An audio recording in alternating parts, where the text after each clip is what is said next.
Fall 2023 is finally Wait a minute.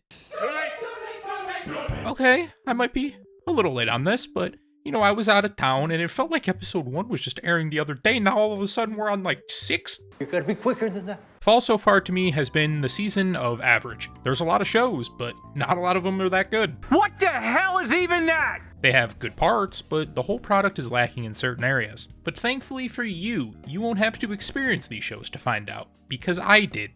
All of them. I watched all of them. No one loves me. Alright, really quickly before we get into the video, I want to do a little thought exercise, okay? So what do you see when you see this picture? That's right, it's a peak. Now what do you see when I show you this picture? That's right, it's peak. They're the same picture. Without a doubt, the best new show of the fall season.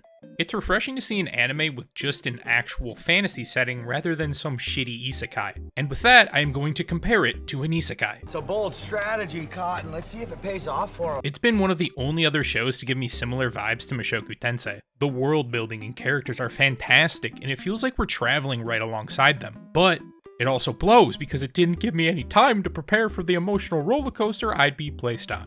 Oh my god.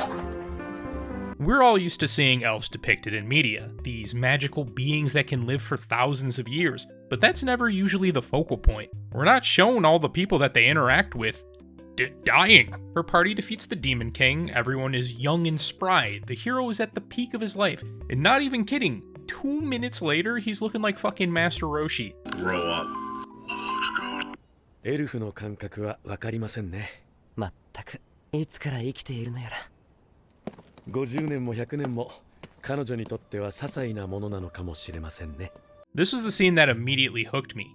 To an elf, 50 years is made to seem like nothing, and even us as the viewer are caught off guard at how quickly everything changes. With a studio like Madhouse, it's gonna look good, but this might be their best animation to date. That shit beautiful than a motherfucker. I've watched like 5 episodes so far, and I don't even know if there's a plot to the show, or if it's just gonna be us following Frieren as she learns more about human life. Regardless, it's extremely rare to find a show that captures the journey as well as Frieren, and I think it is a must-watch. Potion seller. I am going into battle, and I want your strongest potions. My potions are too strong for you, traveler. Welcome to Feudal House MD. Scared you, didn't I? House. Mao Mao works as an apothecary with her father until she is kidnapped and sold as a servant to the Emperor's palace. The classic conundrum. However, most of these servants are like that one scene in SpongeBob. Well, I can't read. Get out of here!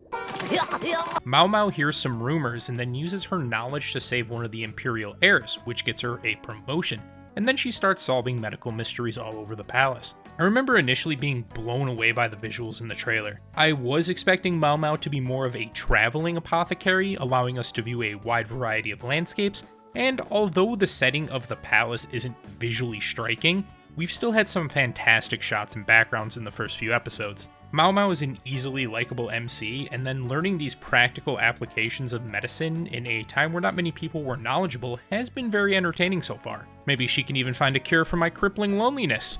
Probably not. Ooh, self-burn. Those are rare. And of course, there's not going to be a show with an emperor without any form of power struggle, and with any show that has this form of power struggle, there's going to be some shady shit unfolding, so I'm curious to see how Mao Mao will be involved. Let me tell you, if you're interested in a young girl making drugs and testing poisons and often wounding herself, this is exactly the show for you. Wait, that's illegal. Why does the greatest detective who's ever lived have an arrest rate of 0%? Why? Because before they can be arrested, he pressures the criminals into killing themselves. What you do is sort of unjustifiable, and you know it's unjustifiable, and you don't care. You're the definition of evil. Kill yourself. Oh my god! Oh jeez, oh my god! I am not kidding, that is the show. Welcome to Bungo Stray Cats, where we have a normal guy who sucks as a detective, and a not normal guy who is a great detective. Ron Kamanohashi wants nothing more than to be a detective, but he's been banned by the organization Blue of ever receiving a detective license. If he fails to comply with this and does detective work, they kill him. So instead, he solves cases vicariously through Totomaru Ishiki, because although he's bad at his job, he stops Ron from killing the criminals. If you're interested in a more episodic style of detective show with that similar mix of goofy and serious moments like Bungo, I think you'll enjoy this anime. There's some additional plot points that will hopefully keep the show fresh. It hasn't been mind-blowing, but it's been more intriguing than a lot of the other shows. My favorite part of each anime video, racists.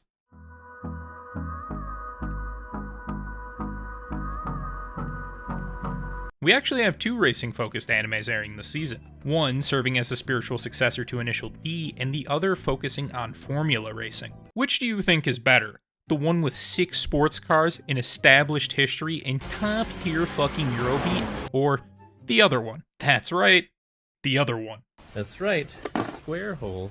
Not to say that MF Ghost is bad, but I've just been genuinely surprised at how much I've enjoyed Overtake. I enjoy racing, but wouldn't call myself a massive fan, so like in all sports-related animes, you have to have intriguing characters that make you want to watch and learn. We have a photographer who's lost faith in his abilities, and a driver struggling to get to the top. The interactions between these two has been a joy to watch, and using Koya as a character to help explain the sport of formula racing has been perfect. We get to learn how much truly goes in from the obscene costs to engineering and driving strategies. It's pretty hard to animate racing, can often look pretty clunky, and Overtake is far from perfect in this regard, but the stuff outside of the track has made me more interested on the stuff that happens inside of the track. Or you could just say fuck that and listen to Eurobeat. Really, it's your choice.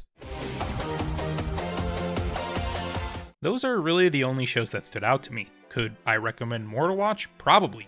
But will I? Probably not. Why are you the way that you are? Like I said in the beginning, this season has just a lot of average. There's potential in a ton of shows, but certain aspects are holding them back for me. Shangri-La Frontier, a literal anime about the average Soulsborne player. Like look at this main character. This is literally Let Me Solo Her, just with a bird head. It's everyone's dream, right? Not really, because it hasn't done much to distance itself from just being another video game anime. Berserk of Gluttony, whole concept having gluttony having to constantly devour skills, but the characters and setting are very boring. Ragna Crimson, very cool characters and cool story. Bit inconsistent on the animation. Under Ninja, actually solid comedy, but perhaps chose the worst scene in existence to try and keep an audience watching. Rock and roll! Freeze! Hands up! Nobody else can do this but Ninja. Look what's on the corner of the desk. It's an origami. Ninja? Wanted to see them for real. Are you kidding me? You wanna die? Thank God and your mommy you didn't see them. Firefighter Daigo. It's good animation, but they just kind of be training and shooting water at shit. It's not super engaging. You know, we got our 79th season in a row of someone reincarnating as an object or animal. Then there's Undead Unluck. Wait, actually, this is pretty good. Wait, maybe there was something I missed. You know, as long as nothing weird happens. Look at my lips, you're ruining it. You see, like, this show has awesome animation and perhaps the most interesting characters, but the whole theme of going further and further sexually to get more unlucky just feels unnecessary. And then not to mention shows like JJK are still airing and other popular animes returning like Goblin Slayer, Dr. Stone, Eminence and Shadow, and Spy Family. You don't really have time for just average. However, I will reiterate that Frieren is an absolute must-watch, and if you don't, then you smell. Stinky levels. Take this with a grain of salt, however, as these are just my opinions, and I am often an idiot, so let me know what you've been watching so far in fall 2023. If you enjoyed this video, be sure to leave a like and subscribe. I'm going to give a big thanks to Little PK, Peppy Jewel, Nicholas Gutierrez, Tech Rob, Shaky Pants, and Chupa for their continued support. That's all for this one. Hope to see you here again.